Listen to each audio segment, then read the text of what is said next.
Glimpse చూశారు కదా, June 10వ తారీఖు ఇంకోటి ప్లాన్ చేస్తున్నాం, పూనకాలు వచ్చేస్తాయి. సార్ నేను ఇండస్ట్రీకి వచ్చి 10 ఏళ్ళు అయింది సార్. నాకు రామారావు గారు నా లైఫ్లో ఎంత ఇంపార్టెంట్ అంటే, సితార్ ఎంటర్టైన్మెంట్స్ అని బ్యానర్ పడినప్పుడు రామారావు గారు శంఖం ఊతితేనే బ్యానర్ పడుతుంది సార్. నా లైఫ్లో ఆయన అంత ఇంపార్టెంట్. కానీ నేను ఇండస్ట్రీకి వచ్చి 10 ఏళ్ళలో నాకు ఎప్పుడు ఈ అవకాశం రాలేదు సార్. రామారావు గారి పుట్టినరోజున ఒక ఫంక్షన్ చేసి ఆ ఫంక్షన్కి మిమ్మల్ని పిలవలేదు. విశ్వక్ దయవల్ల అది కుదిరింది సార్. నాకు ఇవాళ చాలా థ్యాంక్స్ సార్. ఇదని చాలామంది గ్యాంగ్స్ ఆఫ్ గోదావరిలో విశ్వక్ ఇలా చేశాడు, అలా చేశాడు, ఇలా చేశాడు అని చెప్తున్నారు.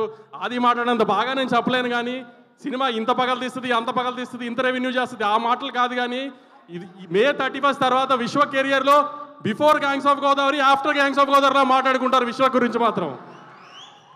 నట విశ్వరూపం చూపించాడు విశ్వక్ స్క్రీన్ మీద. యాక్టింగ్ విషయంలో మాత్రం అసలు ఇంకా దాంట్లో మీరు అసలు ప్రతి ఫ్రేమ్లో విశ్వక్కేనా అన్నట్టు ఉంటుంది.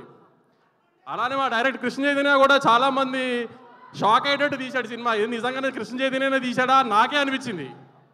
అంత ఇంపాక్ట్గా, అంత ఇంటెన్స్గా ఈ మధ్యకాలంలో తెలుగు సినిమాల్లో ఇంత ఇంటెన్స్ సినిమా రాలేదు. మా Radhika first time de glam role చేసింది. చాలా అందంగా, చాలా క్యూట్ ఉంది, చక్కగా రత్న వైఫ్గా చాలా పద్ధతిగా ఉంది. కాబట్టి రాధికకి రివర్స్గా ఊహించుకుని అంజలి గారు ఫస్ట్ టైం మీతో పనిచేస్తామండి. కానీ స్క్రీన్ మీద మీరు కనబడగానే స్క్రీన్ అలా లిటప్ అయిపోయిందండి. ప్రతి చోట మీరు కనబడినప్పుడల్లా అది మాత్రం మీరు స్క్రీన్ తినేశారు అసలు. యువన్ శంకర్ రాజా RR నిన్నే ఫైనల్ చేశాడు. నిన్నే చూసాము చెన్నైలో.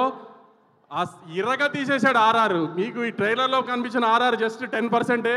సినిమాలో RR నెక్స్ట్ అసలు ఇరగ తీసేశాడు. ఈ మధ్యకాలంలో మీరు వినుంటారు, తెలుగు స్క్రీన్ మీద అంత మంచిగా RR చేశాడు. సినిమా పెద్ద హిట్ అవుతుంది, ఈ హిట్ అవుతుంది, ఆ హిట్ అవుతుంది అని చెప్పను, కానీ చాలా మంచి అటెంప్ట్ చేశాము. విశ్వక్ చాలా బాగా యాక్ట్ చేశాడు, చైతన్య చాలా బాగా తీశాడు. చాలా కష్టపడి సంవత్సరం సినిమా తీసాం.